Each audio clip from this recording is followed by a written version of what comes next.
Hey, good morning, everyone. Marty Mazzora here. It's June 6th, 2026. Thought I'd do a video for you today and talk at you for a few minutes.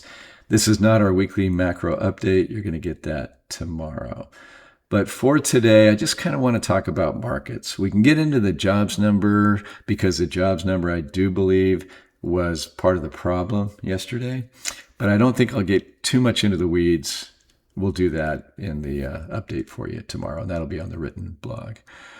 So the jobs number, though, what was the catalyst? Those of you who read the blog, you know that Thursday I suggested that a really good jobs number could be really bad for stocks short term.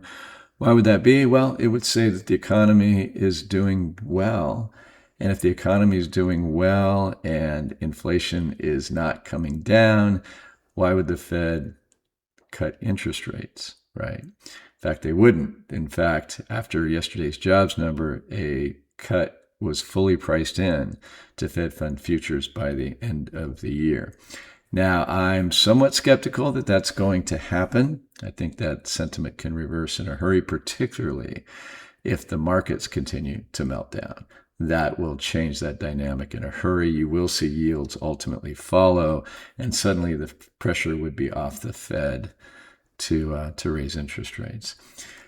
And as you'll see in tomorrow's update, the jobs numbers going forward may begin to wane when you consider the surveys among both the services and the manufacturing sector, what the Fed's Beige Book report that covers all 12 districts had to say last week, and what small business sentiment has to say about the employment environment right here. So could be that we see some revisions or that we see softer employment growth going forward. But I don't think we have a recession on the near-term horizon, partly because of all that capital expenditure that's going on in the AI space, and I think that is to come in more traditional spaces. We added infrastructure stocks, energy infrastructure stocks, which we're feeling very good about, that we did not anticipate feeling this good about at the beginning of the year because we did not anticipate a war with Iran and a closing of the Strait of Hormuz. But nevertheless, boy, did we feel the pain on Friday and on the week. We're still up nicely on the year, but not nearly as nicely as we were a week ago in our core allocation. So thinking about what I have pulled up for you here, let me just start with the screen in front of you, and I'm going to jump to the top panel. And this is actually what I showed you a week ago today. And that is, or almost a week ago today, and that is the green line, which is technology stocks going to the moon over the last month, and it being one of only 3 sectors at the time that were in the positive, and one just albeit barely, with the remaining 8 sectors all in the red on the month. So it looked like the market had a really good month. Well, it's because it's so concentrated in technology stocks, right? So when I fast forward a week and basically just move it to the date I did this chart for you and move it to today, it's going to be a very different picture, as you know. So now tech has gotten literally down, call it 8% in a week. Consumer discretionary stocks down nearly 4%. Telecommunication stocks down, call it 2.5%, and material stocks down 0.2%. We actually had 7 of the 11 sectors actually rose last week, but because tech is such a big component of the S&P 500, the S&P actually went down nearly 3% on the week. NASDAQ went down double that easily. The developed foreign markets did better, and that helped us a little bit because we're not small. They went down about 0.5%. Emerging markets, though, went down 3.2%, call it. Gold down 3.2%, and metals miners, which we own, down 7% last week. Uranium was down like 9% on Friday. And we are very bullish uranium on a go-forward basis. And we're bullish the metals miners. Remember what I said about infrastructure. We're bullish gold longer term. We're kind of neutral to bearish gold right now. We have that hedged. This has moved within about 2 or 3% of our floor on our hedge. So we can't take too much more pain in gold, but it has been painful here of late. So again, this speaks to the concentration, and this speaks to the lack of breadth, I guess, in the market. Remember, it was the flip of this just a week ago. And with regard to tech, it was more than just fear of higher rates, which hits tech unusually hard. It was also weaker than expected outlook from at least one of the major chip makers about AI spending going forward. Now, to the good side, the best performer last week was healthcare, and about 10% of our overall exposure is in healthcare. It's actually the healthcare ETF is right up there in the top 3 or 4 of our positions, but the rest of it doesn't have a lot of healthcare exposure. The second best was real estate investment trusts, and our only exposure there is in data center REITs right now. Utilities did well. Consumer staples did well, and we definitely have exposure there. Financials also were up 1 2/3%. That's our biggest exposure right now is financials, equities, and so forth. So we actually have really good exposures up to most of the places, not in utilities, but in the other places here. But it's just that the commodity space, as I just showed you, and then the tech space, which we've got a pretty good chunk in tech overall globally, this was overwhelmed by this. These are definitely extreme. Now, let me speak to kind of the mechanics underneath it. Did investors really freak out and sell tech down 8% in a week and, 4% for the NASDAQ index on Friday alone? Well, no, not entirely. So we talked about this before, but let me just kind of give you a condensed version of it. So a massive amount of the volume in the markets today happens in the options space. Okay. So if people going into last week were bulled up with call options, okay, and feeling really, really good about the future and, Strait of Hormuz opening up and great news and animal spirits coming alive and people buying stocks, well, they want to exploit that. And so one way to exploit that is to buy call options. Now, when a person buys a call option, they're purchasing the option to buy shares at a certain price. What they're expecting is for the price to go way above that. So they make this massive amount of money on the price going way above what they've contracted to purchase it at. Now, the other side of that, the counterparty to that, is the options dealer. So the options dealer collects a premium for that call option, but then has to protect themselves if indeed the buyer is correct and the stocks go shooting to the moon. Well, that is hedging. So what happens is they buy and they provide juice, upside juice for the market when people are buying these call options. And as the price of the underlying security continues to rise, they have to buy more of it. And it just adds fuel to that fire. Now, what happens when something breaks down and suddenly the underlying, say the S&P 500 index or NVIDIA stock or whatever the options are priced on, goes the other direction and begins to fall? Well, as those calls are abandoned, so are the hedges on those calls. So the investor exercises or sells and gets out of the call. Well, the hedge on that call goes away as well. So the dealer ends up selling all of that underlying security or the derivatives of it that they bought, and that forces it down big time. Now, as the news gets worse and the momentum gets worse, suddenly there's this flip where people are no longer thinking about calls and they're buying puts like crazy. Puts are bets that the security is going to continue to fall. So the dealer who collects the premium on that put and is now the counterparty has to protect themselves in case it gets out of hand.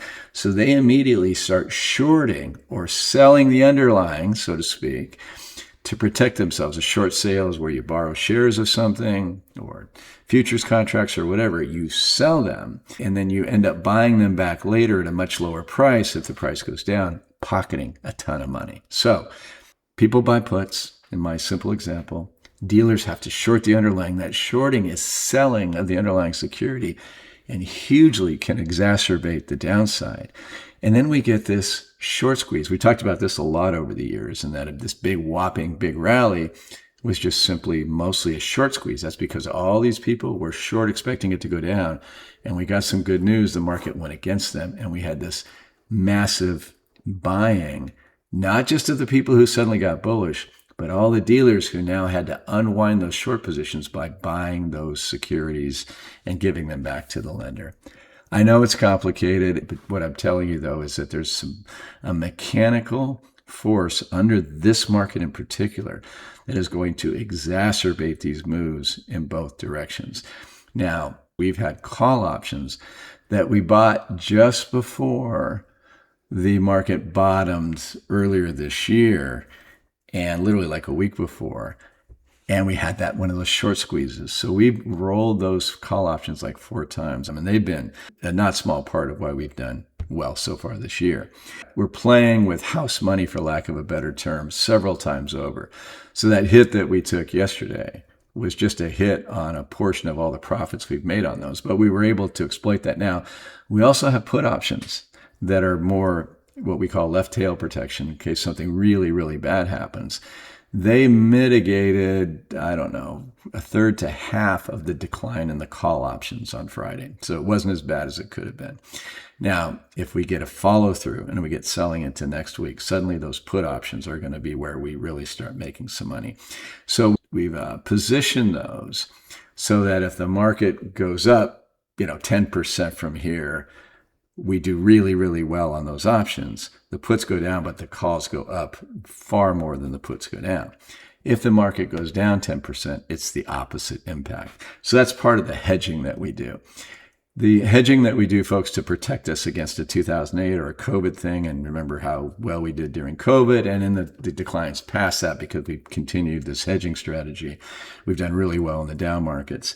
That's not doing really well on a day. It's doing really well on a month where the market goes down double digits, and it's all on a relative basis. We're still losing money, but not nearly as much as if we were like probably most people, mostly in stocks on an unhedged basis.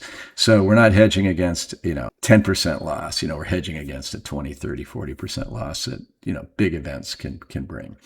Now, I've also maintained that those kinds of losses are going to be very hard to sustain for the market in the world that we live in, where the officials want to jump in. The president literally came out of a meeting today and said that they're thinking seriously about taking stakes in artificial intelligence companies, literally the federal government doing that. This is something unique for the U.S., but it's already been happening here under this administration. And my concern, though, is that it gets in the way of natural market forces. What it is governments trying to keep markets from melting down. And they can succeed, but they change the whole underlying dynamics of the market. I would argue that they actually quell future returns.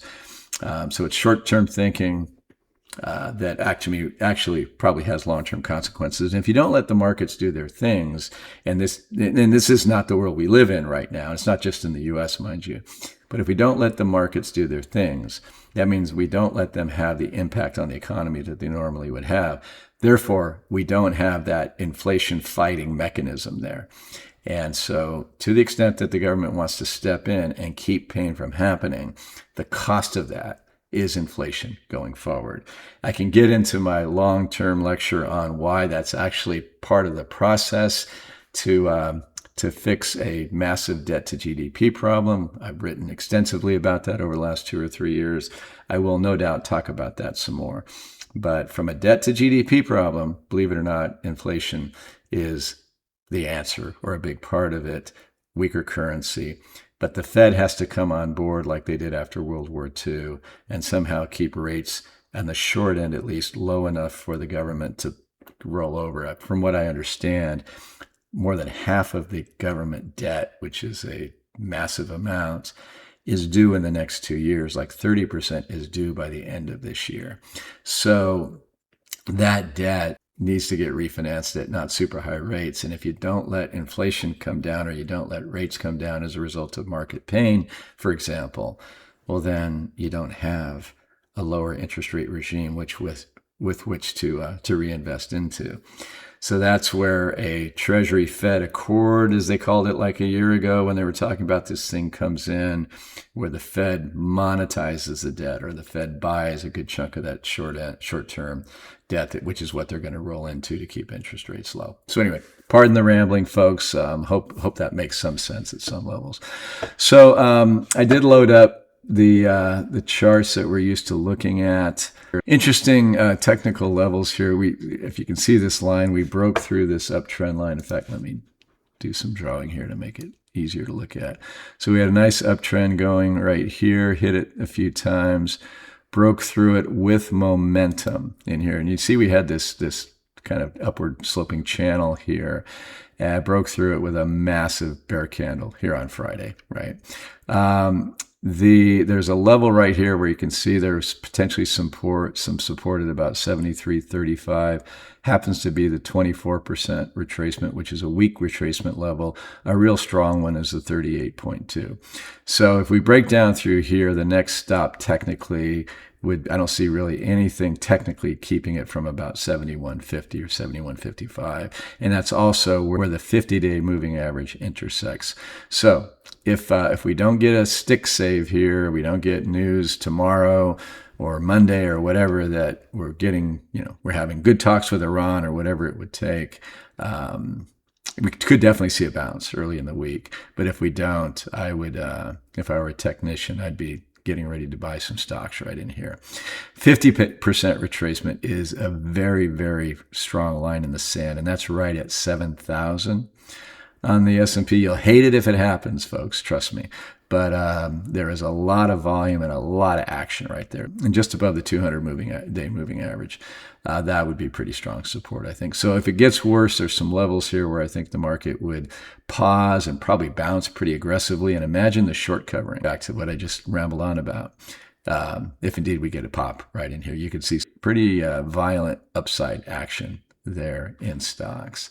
In terms of our favored momentum indicators, you can see they were breaking down up here at the top, telling us that odds favored this not lasting much longer. And sure enough, then it got it here on Friday. So I'll go ahead and skip the NASDAQ in the interest of time. I'd basically be showing you the same thing. Gold now is interesting because remember back in here, right in here is when we started hedging our gold position. And I showed you the monthly chart. It was overbought. And I basically said, you just don't get out of that without a double-digit dip. 22% really wasn't bad, historically speaking, given how overbought we were. And again, that's where it bottomed right here. It came back, and it has not been able to penetrate its 50-day moving average. So that has been technical resistance. And sure enough, as of Friday, we dipped back into this consolidation zone. Remember, we've had these. We successfully broke out of this one, until we didn't. Gold, some people would think should be ramping up on geopolitical risk. It's not. It is ramping down on interest rate risk. And again, if oil is not coming down and the Strait of Hormuz is not opening up and the economy is not rolling over, we've got a problem with inflation, interest rates. And right now, the way gold is correlating with things, it's a problem for gold as well. And by the way, losing its 200-day moving average on Friday, which is the blue line, is not a good sign for gold either. For yields, there's a big part of the problem is yields are ramping back up. They're about to threaten their May 20th peak.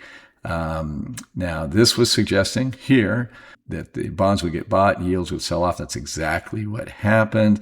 This is actually kind of neutral. The MACD is actually saying that we could see yields come back off. You can see they came off of their high, but they did ramp up. And that was really, I guess the problem, as is the dollar. We had a big day on that yield spike on Friday. Essentially, a rising dollar is a weight on global liquidity. That's a problem for all things risk assets. Big problem for cryptocurrencies here of late. And then lastly, let me just go back here one more time and put this in perspective and just kind of focus on this one, the S&P 500. That's the yellow line right here. Now, again, last week was a mess, right? Friday was a real mess, but let's really put it into context. And let me just go back a month. I'm just going to move us back to May 1st a month and a week ago, and see what we're looking at. So the S&P 500 on Friday got back to where it was on May 19th. So 2.5 weeks ago is the level. So if we were right here and didn't experience this, we wouldn't even be thinking about it. If we didn't experience this run up and come back to here, literally we would say, hey, we're doing pretty well so far this year. But people tend to associate or identify with, where they were yesterday. So right now, S&P is still up pretty nicely, like 7% on the year.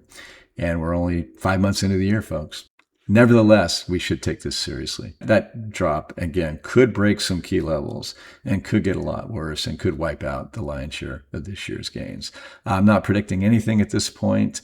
I have resisted doing much of the technical analysis for you because in this environment, one comment, one social media post, what have you, can blow a bullish or a bearish setup completely out of the water.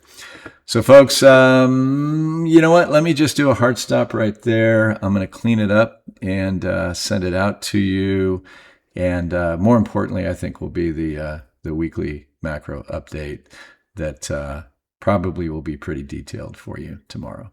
Hope you have a great weekend. I'll talk to you soon. Bye-bye.